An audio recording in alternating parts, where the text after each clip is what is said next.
Hello everyone, this is Anjali और स्वागत है आपका मेरे चैनल लर्न विद अंजलि में। इस वीडियो में हम डिस्कस करने वाले हैं क्योटो प्रोटोकॉल के बारे में। That is the part of earth summit के अंडर जो यूएनएफसीसीसी आया था। इसके अंडर में क्योटो प्रोटोकॉल दिया गया था, एक protocol that is something related to combat climate change. So that is Kyoto protocol. बहुत इंपॉर्टेंट है क्योंकि प्रीवियसली कई बार एग्जाम में पूछा गया है और आगे भी चांसेस है कि एग्जाम में पूछा जाएगा। इसमें कुछ इंपॉर्टेंट चीज़ें हैं जो मैं आपको बताऊंगी, जो क्योटो प्रोटोकॉल से रिगार्डिंग पूछी जाती हैं, बार बार पूछी जाती हैं। और so let's just discuss about this. Kyoto protocol जो है, it was adopted in Kyoto Japan in 1997। जैसे कि मैंने आपको प्रीवियस वीडियो में भी बताया था, 1997 में अडोप्ट किया गया था, 1997 में आया था। जापान में एक सिटी है क्योटो, वहां पे अडोप्ट किया गया था। दैट इज वाई इसका नाम पड़ा क्योटो प्रोटोकॉल। प्रोटोकॉल और कन्वेंशन के बारे में डिफरेंस ऑलरेडी आपको बताया गया है। तो क्योटो जापान में एक तरीके से अडोप्ट किया गया था, इसलिए उसको क्योटो के नाम से जाना जाता है। और प्रोटोकॉल है, that is why Kyoto protocol. ये एक इंटरनेशनल एग्रीमेंट है। ये United Nation framework convention on climate change के अंडर आया था, जो कि ऑलरेडी आपको बताया गया है। सो ये चीज़ आपको ध्यान रखनी है। एंड इसके अलावा it it was the first global effort जहाँ पे countries committed to reducing pollution and green house gases, जैसे कि मीथेन है, कार्बन डाइऑक्साइड है। सो ऐसी गैसेज जो कि ग्रीन हाउस गैसेज हैं, जो कि क्लाइमेट चेंज में अपना योगदान दे रही हैं। सो ऐसी गैसेज को ग्लोबल लेवल पे रिड्यूस करने को लेके ये एक पहला ग्लोबल एफर्ट था। सो जहाँ पे कंट्रीज ने कमिट किया कि हाँ, वो पोल्यूशन को और ग्रीन हाउस गैसेज को क्या करेंगी, रिड्यूस करेंगी, उसको कम करेंगी। So this is the important thing about Kyoto protocol. इसके अलावा जैसे हमने बताया था कि conference of parties, COP, conference of parties, जो कि ग्लोबल मीटिंग्स होती हैं, तो वो हर साल रखी जाती हैं UNFCCC के अंडर में, अलग अलग कंट्रीज में। सो जो कोप्स हैं, कोप नंबर जो तीसरी कोप थी, कोप नंबर 3 जो थी, कोप नंबर 3 में ये प्रोटोकॉल आया है। कोप नंबर 3 में ये डिसीजन लिया गया कि we have to make a protocol and that is like जो स्पेसिफिकली ध्यान दे कि ग्रीन हाउस गैसेस को ग्लोबल लेवल पे कम करना है। सो ये बहुत इंपॉर्टेंट बात है क्योटो प्रोटोकॉल को लेके। ये तो हमें पता है कि UNFCCC क्लाइमेट चेंज के रिगार्डिंग एक तरीके से इंटरनेशनल कन्वेंशन बनाया गया, बट उसके अंडर कोप रखी गई। तो कौन सी कोप में क्योटो प्रोटोकॉल आया? तो कोप नंबर 3 में क्योटो प्रोटोकॉल आया, क्योंकि ये क्वेश्चन क्योटो प्रोटोकॉल से लेके पूछा जा चुका है। वहां पे क्या होता है ना कि आपको एक स्टेटमेंट दे दिया जाएगा कि which one of the following is true about Kyoto protocol. तो क्योटो प्रोटोकॉल को लेके ट्रू कौन सा है, या फिर आपसे पूछा जाएगा कि इसमें से फॉल्स कौन सा है, या इनकरेक्ट स्टेटमेंट को हटाइए या करेक्ट स्टेटमेंट को बताइए। तो वहां पे सारी चीजें आपके काम आएंगी अगर आपको इसके बारे में पॉइंट्स पता होंगे। पहला पॉइंट ये है कि 1997 में आया, ठीक है। दूसरा पॉइंट ये है कि कोप नंबर 3 में आया, ठीक है। इंडिया ने इसको रेटिफाई किया 2002 में। 1997 में आया था, बट इंडिया ने इसको कब रेटिफाई किया, कब इसको लागू किया अपने देश में, कब इसको लीगली एक्सेप्ट किया, इसको लीगली साइन करके एक्सेप्ट किया उसको 2002 में। Okay. So Kyoto protocol come in to force in February 2005। 2005 में क्योटो प्रोटोकॉल एक तरीके से it came in to force. अब इसको क्या हुआ, ये 1997 में UNFCCC के अंडर में इसको अडॉप्ट किया गया, कोप नंबर 3 में। बट जब इसको साइन कर लिया गया, सभी देशों ने इसको साइन किया, और जब लगा कि हाँ ग्लोबल लेवल पे इसको एक्सेप्ट किया जा रहा है, तो इसको ये when it come into force, it come into force in 2005। सो ये चीज़ आपको ध्यान रखनी है। And one and the most important thing जो आपको ध्यान रखनी है, USA never ratified Kyoto protocol. जो हमारा डेवलप्ड कंट्री है, दैट इज अमेरिका, USA, इसने इसको कभी रेटिफाई नहीं किया। मतलब इसको साइन तो किया कि हाँ हम इस पर अग्री कर रहे हैं, बट कभी इसको अपने देश में लागू नहीं किया, कभी अपने पार्लियामेंट से या कभी अपने कानून में इसको नहीं रखा, कभी अपने रूल रेगुलेशन बुक में इसको नहीं रखा, कभी अपने you can say that president से इसको साइन नहीं कराया, या वहाँ पे इसको लीगली, बेसिकली इसको लीगली एक्सेप्ट नहीं किया। सो USA never ratified the Kyoto protocol. So yes, ये की पॉइंट इसके बारे में है। एंड जो क्योटो प्रोटोकॉल है ना, it mainly focuses on developed country. ये मेनली डेवलप्ड कंट्री पे ही फोकस कर रहा है। क्यों? क्योंकि डेवलप्ड कंट्री ऑलरेडी डेवलप्ड है, तो उन्होंने ग्रीन हाउस गैसेस काफ़ी हद तक रिलीज की है ना। और that is why they have technology and they have like money. तो अगर डेवलप्ड कंट्री अपना योगदान दे तो ग्लोबल लेवल पे एक बहुत बड़ा योगदान दिया जा सकता है क्लाइमेट चेंज को कंट्रोल करने में। सो इसका मेन जो फोकस है वो डेवलप्ड कंट्री पे ही है, जैसे कि यूएसए है, कनाडा है, यूरोपियन नेशंस है, इन सब पे है। सो क्योंकि हिस्टोरिकली उन्होंने ज़्यादा पॉल्यूशन क्रिएट किया है, तो अब उनकी बारी है कि वो ज़्यादा योगदान भी दें ग्रीन हाउस गैसेस को कम करने में। तो मेन इसका जो जिस्ट है, मेन इसका जो फोकस है वो उन्हीं पर है। तो डेवलपिंग कंट्री हो गई जैसे कि इंडिया है, चाइना है, they were not required to reduce emission at that time, because अभी वो डेवलपिंग स्टेज में है। तो इंडिया है, चाइना है, वो डेवलपिंग स्टेज में है, अभी उनके पास इतनी टेक्नोलॉजी भी नहीं है। सो उस पे क्योटो प्रोटोकॉल का इतना फोकस है नहीं। ठीक। सो अब गोल क्या है? Fight global warming by reducing green house gases concentration. इसका गोल, ये तीसरी एक पॉइंट है, तीसरा पॉइंट है जो क्योटो प्रोटोकॉल से रिगार्डिंग पूछा जाता है कि मुद्दा क्या है, गोल क्या है इसका। तो इसका गोल ये है कि ग्लोबल वार्मिंग को कम करना है, क्लाइमेट चेंज को कम करना है। कैसे कम करना है? ग्रीन हाउस गैसेस को रिड्यूस करके। तो ग्रीन हाउस गैसेस की जो कॉन्सेंट्रेशन है जो एटमॉस्फेयर में बढ़ रही है उसको रिड्यूस करना है, उससे ग्लोबल वार्मिंग कम होगी और ग्लोबल वार्मिंग से ओवरऑल क्लाइमेट चेंज कम होगा। कितना कम करना है उसको? उसको इस लेवल तक कम करना है, level that would prevent dangerous anthropogenic interfere with the climate system. उसको इस तरीके से इस लेवल पे कम करना है कि जो भी एंथ्रोपोजेनिक एक्टिविटीज से जो भी क्लाइमेट सिस्टम डैमेज हो रहा है, तो कम से कम वो डैमेज हो, और उसको एक पर्टिकुलर लेवल दिया गया जिससे नीचे उसे कम करना है। तो global green house gases emission है अराउंड 5% तक उसको क्या करना है? रिड्यूस करना है, compare to what? Compare to 1990 के लेवल से। 1990 के लेवल से जितना भी 1990 में ग्रीन हाउस गैसेस जो भी रिलीज होते थे उसके कंपैरिजन में 5% अभी कम करना है। That is the main M of this global green house gases emission में अराउंड 5% तक क्या करना है? रिड्यूस करना है। इसके अलावा इसमें और क्या चीज़ थी? Kyoto protocol aim to cut emission, हाँ, बाय 2012 कंपेयर टू 1990। तो 2012 तक उसको कम करना है, एंड कब से? 1990 के लेवल से उसको 2012 तक इतना 5% उसको रिड्यूस करना है। That is the target. क्या है? 2012 तक उसको कम करना है। किस के कंपैरिजन में? 1990 में जितना था उसके कंपैरिजन में 5% रिडक्शन करना है 2012 तक। सो ये चीज़ आपको ध्यान रखनी है, 5% by 2012 compare to what 1990 level. और एक और चीज, Kyoto protocol is based on the principle of common but differentiated responsibility. This is very much important. CDR, CDR।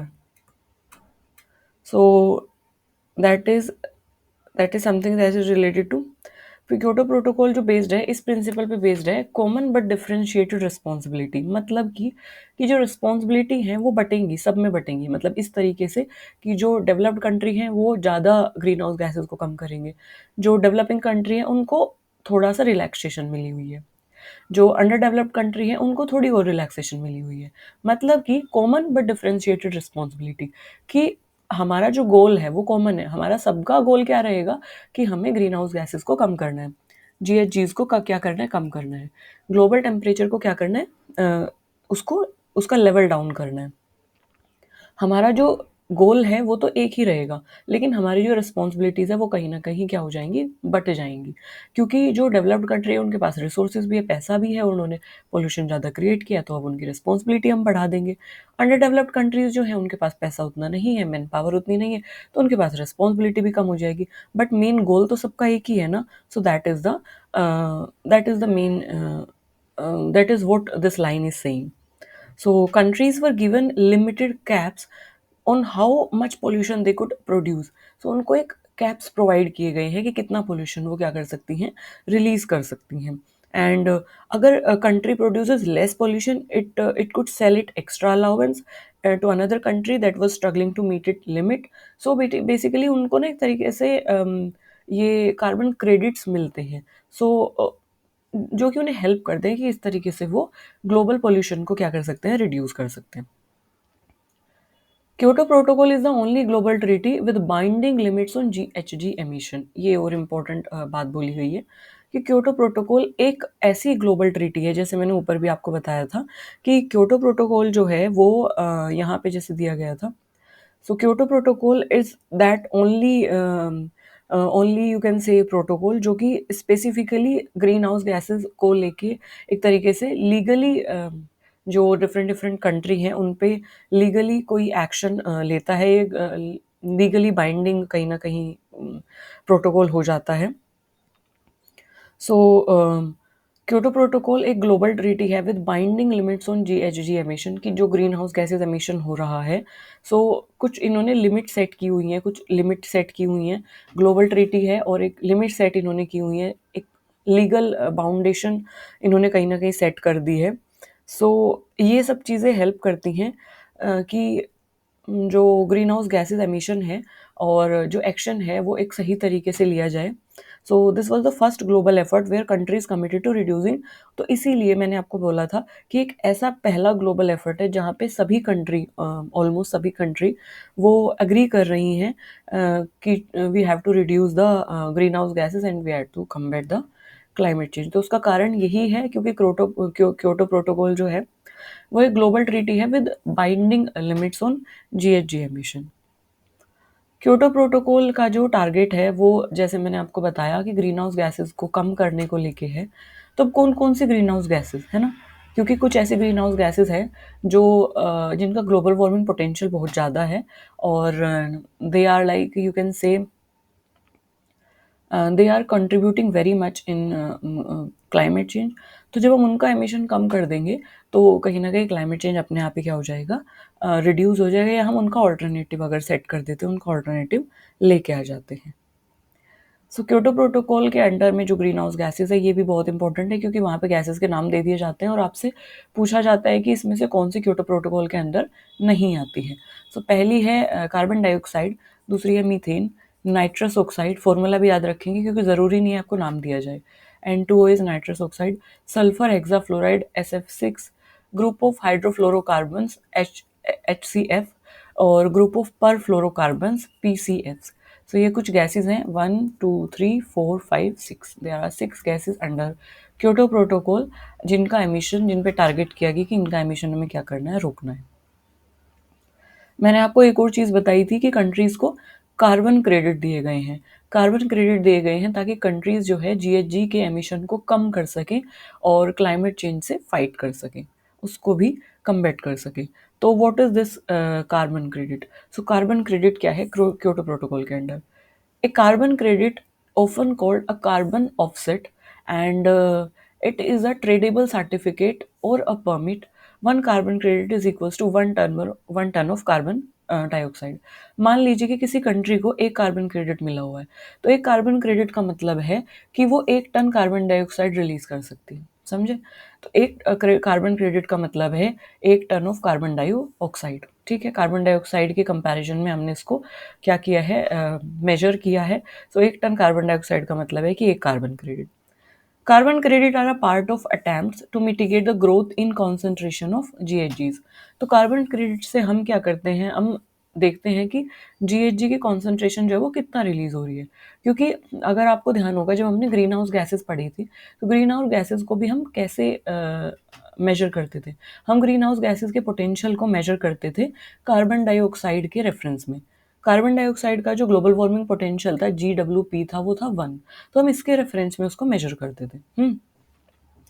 तो हम देखते थे कि मीथेन का कितना है, तो मीथेन का जितना भी होता था वो कार्बन डाइऑक्साइड के रेफरेंस में मेजर किया जाता है कि इसके मुकाबले उसका ग्लोबल वार्मिंग पोटेंशियल इतने टाइम्स ज़्यादा है. मतलब मैं उसको आई बटन में पिन कर दूंगी वीडियो का, वहाँ से जाके इसको देख सकते हैं. इसके अलावा कार्बन क्रेडिट्स और carbon offset can be acquired through afforestation. अब कार्बन क्रेडिट को कैसे हम अचीव कर सकते हैं? तो अब मान लीजिए कि आपको एक कार्बन क्रेडिट मिला है, मतलब कि आप 1 टन कार्बन डाइऑक्साइड रिलीज कर सकते हैं, बट आप उन कार्बन क्रेडिट को ना अर्न भी कर सकते हैं, आप उनका एक्वायर भी कर सकते हैं. जैसे हमने एफोरेस्टेशन किया या रिफोरेस्टेशन किया, हमने पेड़ लगाए. जब हम पेड़ लगाएंगे तो वो क्या करेंगे, कार्बन डाइऑक्साइड को एब्जॉर्व करेंगे. तो कहीं ना कहीं कार्बन डाइऑक्साइड एब्जॉर्व हो रही है, तो कार्बन डाइऑक्साइड अब एटमॉस्फेयर में है नहीं, है ना. तो एफोरेस्टेशन के थ्रू रीन्यूएबल एनर्जी को जब हम यूज़ करेंगे तो ये सब क्या करेंगे, कार्बन सीक्वेस्ट्रेशन होगा इनसे.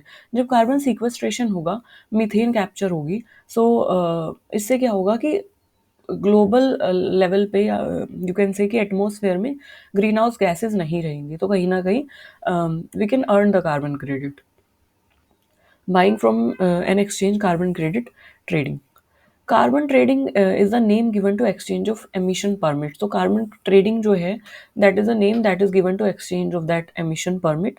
And this is about carbon credit. तो कार्बन क्रेडिट बेसिकली एक एक इनिशिएटिव है, मतलब एक यू कैन से इनिशिएटिव इसमें है ताकि जैसे हम बार्टर सिस्टम नहीं करते, जैसे हम पैसे से बार्टर सिस्टम करते हैं कि यू कैन से कि हमने कोई चीज़ सामान दिया और उस सामान के बदले हमने दूसरा सामान लिया, तो बिल्कुल इसी तरीके से है.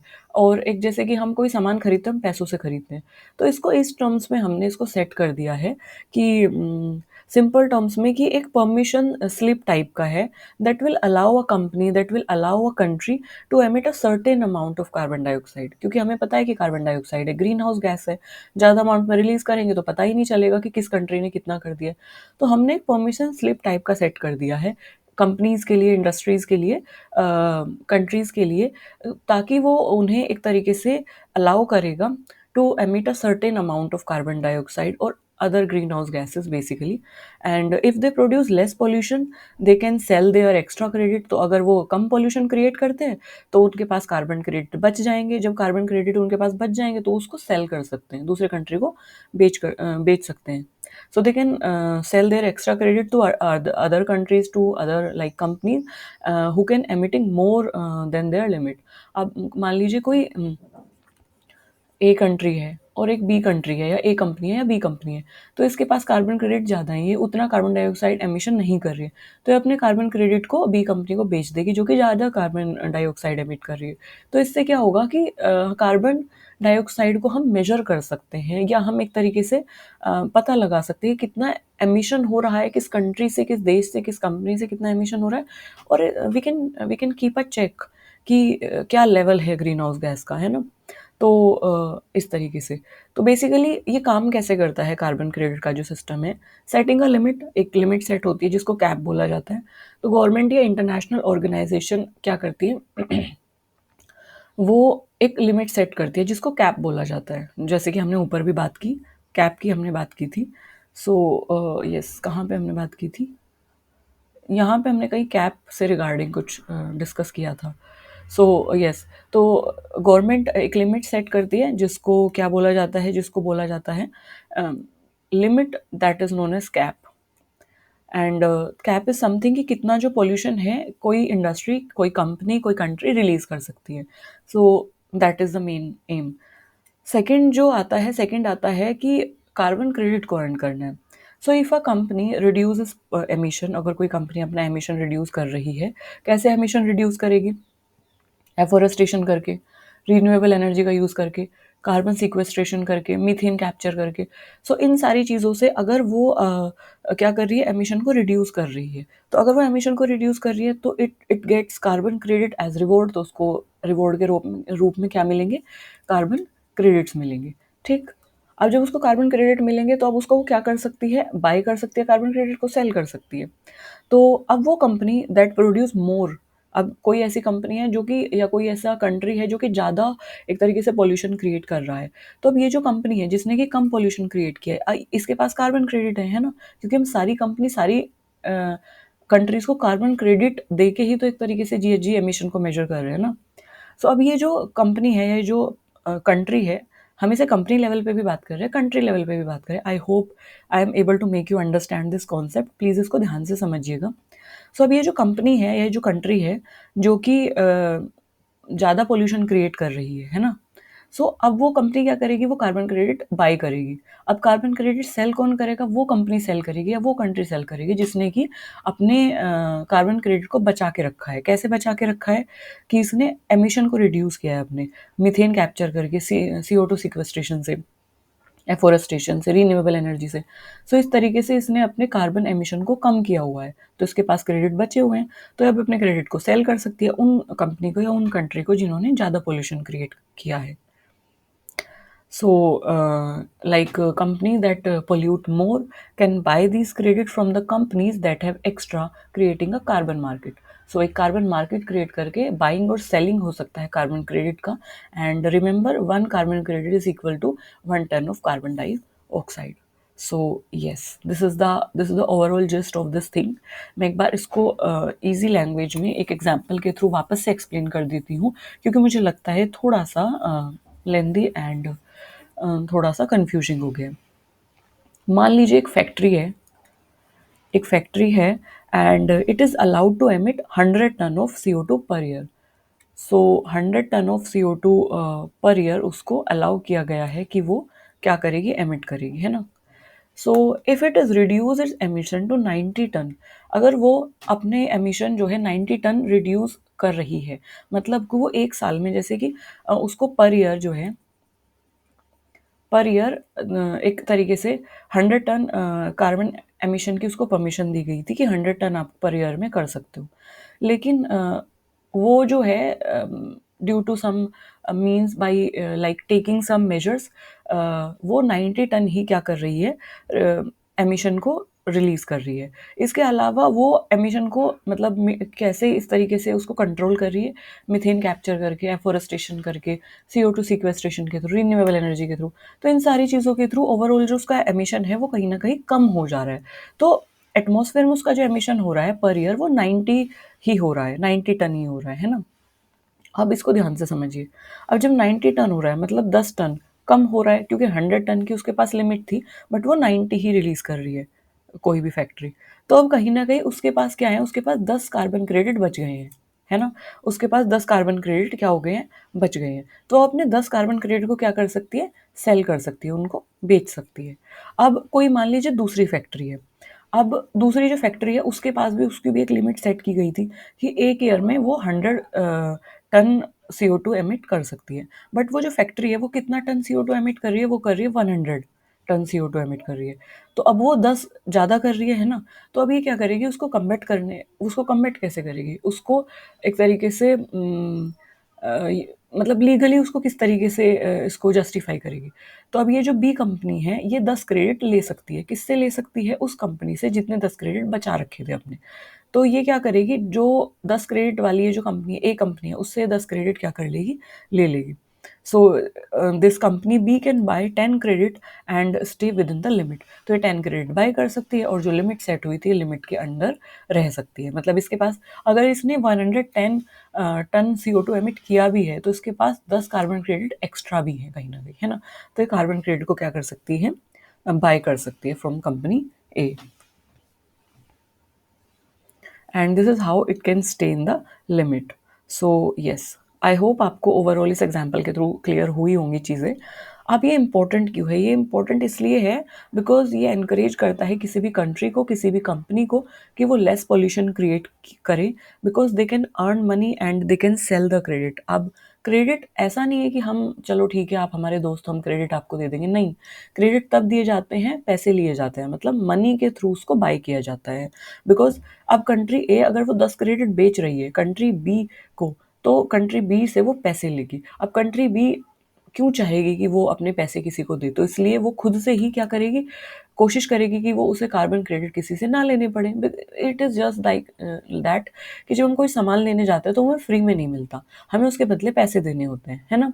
कोई हमें महंगा सामान लेना है तो हमें ज़्यादा पैसे देने होंगे. तो हम अगर हम पैसे नहीं खर्च करना चाहते हैं तो सामान भी नहीं लेंगे. तो that is the main thing. So they can earn money by selling extra credit and this is how वो फाइनेंशियली स्ट्रॉन्ग हो सकते हैं.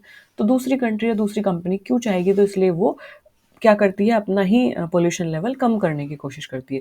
तो एक तरीके से किसी भी कंट्री को, किसी भी कंपनी को ये क्या करता है, एनकरेज करता है कि वो पोल्यूशन लेवल खुद से ही अपने लेवल पे क्या करे, कम करे. नेक्स्ट थिंग क्या आती है इसमें, दूसरा इसका जो मेन एम है या ये जो इम्पोर्टेंट चीज़ है जो ये कर रही है, कार्बन क्रेडिट वाला जो सिस्टम है वो ये कर रहा है कि it create a market for clean energy and sustainable product. So clean energy का एक मार्केट इसने सेट कर दिया है कि अपने कार्बन क्रेडिट को लोग कैसे कम करेंगे, कंपनी कैसे कम करेंगी। वो कार्बन सिक्वेस्ट्रेशन करके, रिन्यूएबल एनर्जी पे स्विच करके, एफोरेस्टेशन करके, तो इस तरीके से वो कहीं न कहीं कार्बन जो एमिशन है उसको कम कर रही हैं। तो कहीं न कहीं वो स्विच कर रही है रिन्यूएबल एनर्जी पे। तो सस्टेनेबल जो वर्ल्ड है उसकी तरफ कहीं न कहीं ये ले जा रहा है हमें। And it also help countries to meet climate goal. जो भी क्लाइमेट गोल हमने सेट किए हैं कि 1.5 डिग्री सेल्सियस तक हमें रखना है ग्लोबल टेम्परेचर को, तो जो भी क्योटो प्रोटोकॉल में सेट हुआ है कि 5% हमें 2012 तक कम करना है 1990 के लेवल के कंपैरिजन में। तो जो भी क्लाइमेट गोल सेट किए गए हैं, चाहे वो क्योटो प्रोटोकॉल में किए हों, चाहे वो पेरिस एग्रीमेंट में किए हों, तो उसको मीट करने में भी ये कार्बन क्रेडिट जो है हेल्प करता है। तो आपने देखा कि कार्बन क्रेडिट सिस्टम जो है एक ना अप्रोच है कि हम किस तरीके से ग्लोबल क्लाइमेट चेंज को कम्बैट कर सकते हैं, ग्रीन हाउस गैसेस को कम कर सकते हैं। सो एक अप्रोच है जो कि क्योटो प्रोटोकॉल में दी गई। छोटी सी अप्रोच है, बड़ा इम्पैक्ट ये क्रिएट कर रही है। So I hope I am able to make you understand this tricky concept. थोड़ा सा लेंदी हो गया, sorry for that. And if you have any query please feel free to comment me in the comment section. I will be more than happy to cater that. तब तक के लिए हंसते रहिए, मुस्कुराते रहिए, खुश रहिए। और आपकी कोई भी क्वेरी है please feel free to ask me, I will be more than happy, क्योंकि ये मुझे हेल्प करती है ग्रो करने में, सीखने में आप लोगों से। और जब मैं आपको चीज़ें बताती हूँ, पढ़ाती हूँ, सो जैसे चैनल का नाम भी है learn with Anjali, so you are learning from me and more than that I am learning from you. So thank you for listening me so patiently. Bye bye.